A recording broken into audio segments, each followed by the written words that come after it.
Il m'a demandé ce que je pensais qu'il se passerait si nous n'étions pas techniquement de la même famille. Je n'ai pas répondu. J'ai juste regardé sa main, posée à côté de la mienne. Et quand j'ai tendu la mienne, quand nos doigts se sont effleurés, quelque chose en moi a cédé. Le baiser n'était pas lent. Il n'était pas prudent. C'était tout ce que nous n'avions jamais osé dire, qui éclatait dans un moment haletant.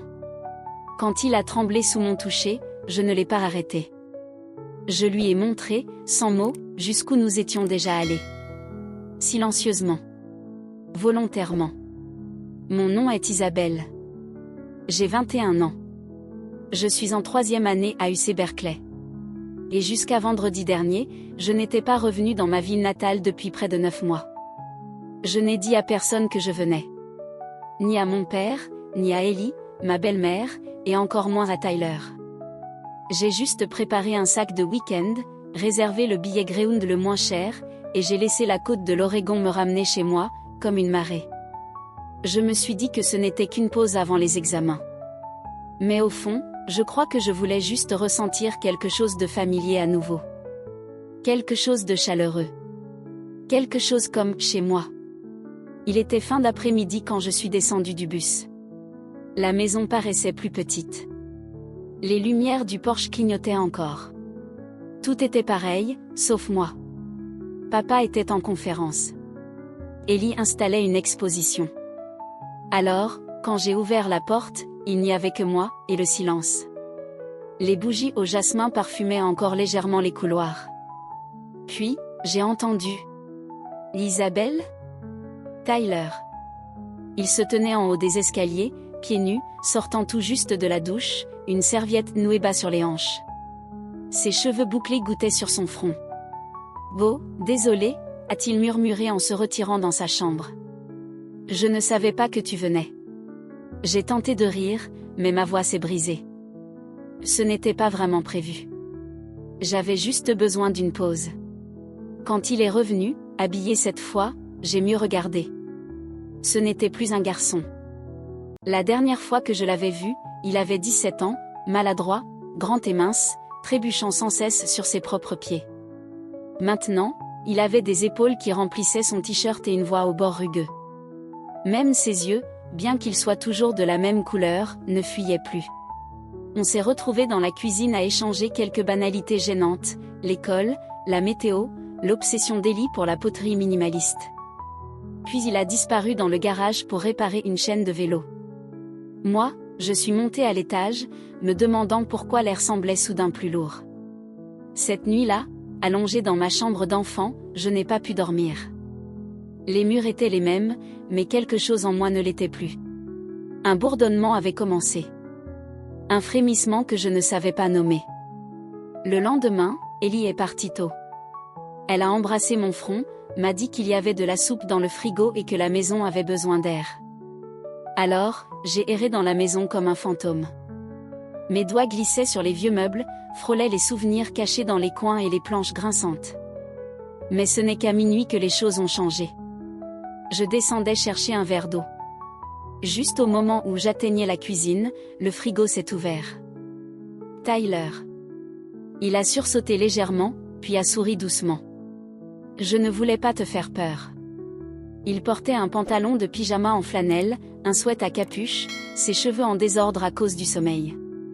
Il m'a tendu un verre d'eau. Je me doutais que tu serais debout. Nos doigts se sont frôlés. C'était minuscule, mais ce n'était pas rien.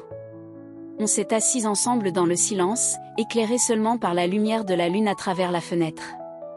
Il a posé des questions sur Berkeley, les cours, si je détestais toujours les tomates. Je lui ai parlé du diplôme, de ses projets, entre les échecs du banana bread et les ragots du lycée. Et puis l'atmosphère a changé. Son regard a glissé vers mes lèvres, puis mon cou, puis ailleurs. Subtil, mais visible. J'ai essayé d'ignorer. J'ai blâmé l'éclairage, le silence, l'heure. Mais je savais. Et quand il m'a redemandé ce qui se passerait si nous n'étions pas techniquement une famille, je n'ai rien dit. J'ai juste regardé sa main, à côté de la mienne. Et cette fois, j'ai tendu la main. Quand j'ai ri à quelque chose qu'il a dit, il m'a regardé. Vraiment regarder. Il y a eu une pause, pas de lui, mais de la peur elle-même. Il a dit. Tu ne souris plus comme avant. J'ai cligné des yeux. Qu'est-ce que tu veux dire? Je ne sais pas, a-t-il murmuré. C'est juste, plus vieux, plus triste, peut-être brutal. Je ne savais pas quoi lui répondre. Parce que c'était vrai. Il n'a rien ajouté. Il a juste rincé son verre et m'a souhaité bonne nuit. Comme s'il n'avait pas ouvert quelque chose d'intime. Je suis restée éveillée cette nuit-là, les yeux fixés au plafond, à entendre sa voix en boucle. Tu ne souris plus comme avant. Je me suis demandé depuis combien de temps il faisait attention. Et pourquoi je voulais, tout à coup, qu'il continue à me regarder. Il a plu cette nuit-là. Une vraie tempête côtière. Le vent sifflait, les branches des arbres tambourinaient sur le toit. Les lumières ont vacillé une fois, vers 23 h, puis se sont éteintes complètement. Ellie était à une galerie à Portland, ne reviendrait que le lendemain. Papa était encore à sa conférence. Et soudain, cette grande maison grinçante ne ressemblait plus à un foyer. Elle ressemblait à un souvenir. À moitié oublié, vibrant d'une électricité qui n'existait pas. J'ai allumé une bougie sur la table et j'ai traversé le couloir vers le salon. Tyler était recroquevillé sur le canapé, capuche sur la tête, enveloppé dans la vieille couverture Samantha. « Ça va ?» ai-je demandé. Il a repoussé la capuche et s'est redressé. « J'ai froid », a-t-il avoué avec un sourire gêné. Je ne voulais pas déranger les draps. J'ai hésité, juste une seconde. Puis j'ai dit. Mon lit est plus chaud. Il est devenu soudain très sérieux. J'ai haussé les épaules, comme si ça ne voulait rien dire. Il fait tempête. La maison est glaciale. Et je ne dors pas non plus. Mais ne vole pas la couette. Il m'a suivi à l'étage sans un mot. La lumière de la bougie projetait de longues ombres sur les murs. Je me suis glissée sous la couette en premier, jusqu'à la poitrine. Tyler est resté un instant au bord du lit, comme s'il remettait en question chaque décision qui l'avait amené là.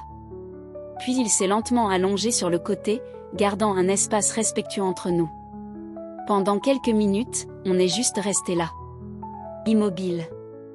Le son de la pluie contre la fenêtre. Le rythme discret de deux personnes feignant le sommeil. Il a chuchoté. Je peux te poser une question? Bien sûr. Si on n'était pas, tu sais, une famille, est-ce que quelque chose serait différent? La question n'a pas résonné comme un choc. Elle est tombée comme une évidence. Comme quelque chose que je me demandais déjà. Je me suis tournée vers lui. Tu veux dire, si on s'était rencontrés ailleurs? Il a hoché la tête. Ouais. Si tu ne connaissais pas ma mère. Si je ne te connaissais pas toi. Juste deux personnes. Est-ce que tu me regarderais encore comme tu l'as fait l'autre soir dans la cuisine? Il n'a pas répondu. Alors j'ai tendu la main, lentement, prudemment, et j'ai touché la sienne. Son souffle s'est suspendu. Et à cet instant, quelque chose de fragile s'est brisé. Pas bruyamment. Mais comme du verre sous l'eau. Silencieux. Complet. Irréversible. Il s'est penché le premier. Mais je l'ai embrassé avant qu'il ne puisse demander si c'était ok. Ses lèvres étaient chaudes, incertaines, mais avides. Ses bras ont bougé, hésitants, affamés, comme si ce moment n'existait qu'entre deux personnes qui avaient trop longtemps rêvé de ça, sans jamais oser. Ses doigts ont trouvé ma taille. Tremblant d'abord, puis plus assuré. Je me suis rapprochée.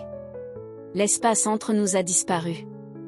La couverture est tombée au sol. Et quand sa jambe a glissé sous ma chemise, lentement, tremblante. Je ne l'ai pas arrêtée. Je l'ai guidée.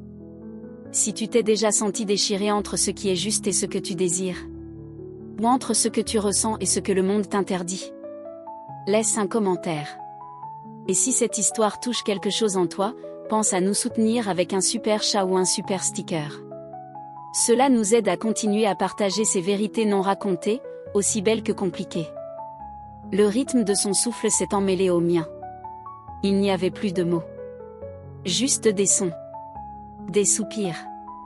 Des halètements. Le grincement du vieux matelas sous nos corps. Sa peau était chaude. Ses gestes maladroits. Mais réels. Il n'a pas cessé de chercher mes yeux. Comme s'il devait être sûr que c'était vrai.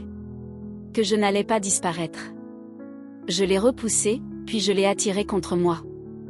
Et quelque part, dans la tempête, dans le chuchotement des choses qui refusaient d'être nommées, je me suis donné la permission de le vouloir, non plus comme un demi-frère, ni même comme ce garçon que je connaissais depuis toujours, mais comme un homme, quelqu'un qui, l'espace d'un instant, me rappelait que j'avais encore quelque chose à déplier au fond de moi.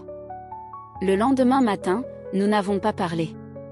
Pas parce que c'était gênant, pas exactement, mais parce qu'il semblait que chaque mot aurait brisé le sort silencieux installé entre nous. Je me suis réveillée la première, Tyler dormait encore, son dos chaud contre le mien, une main à demi refermée sur l'oreiller comme un enfant perdu dans un rêve.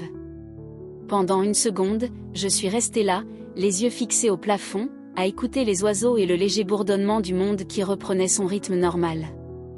Puis je me suis glissée hors du lit, sans le réveiller, et je suis allée jusque dans la salle de bain.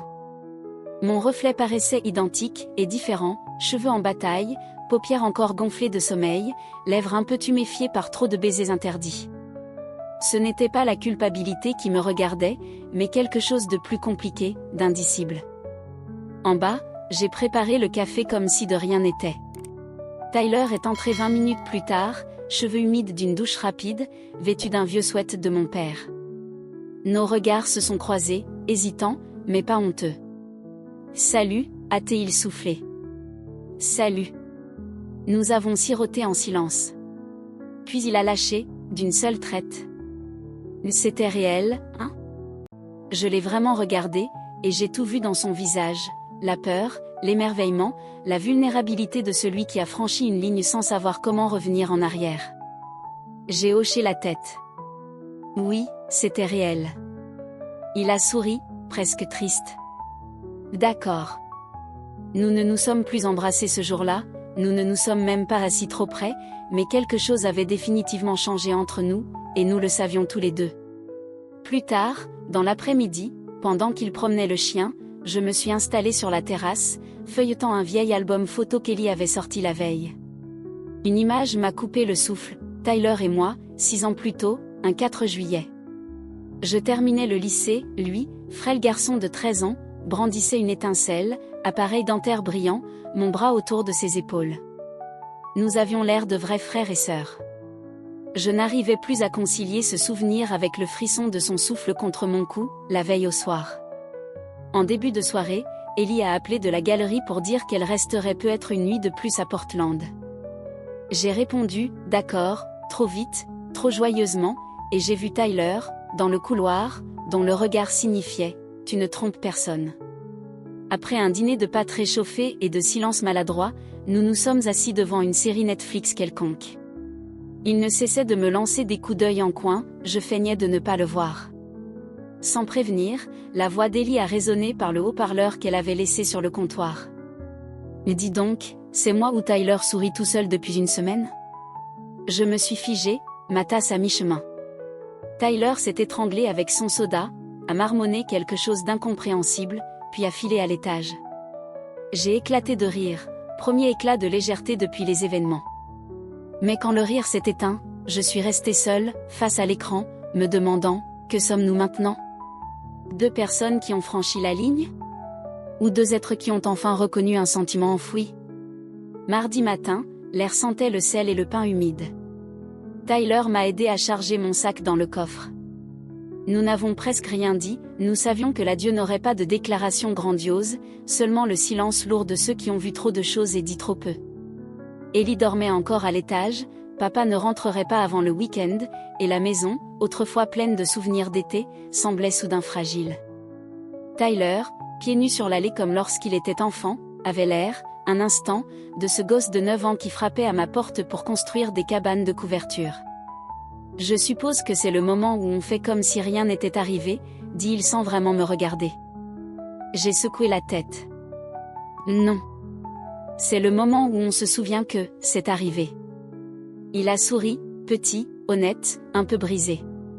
Puis il m'a serré contre lui. Pas comme on serre un membre de la famille. Pas non plus comme un amant. Quelque chose entre les deux. Ma tête est restée sur son épaule une seconde de trop, puis je me suis reculée.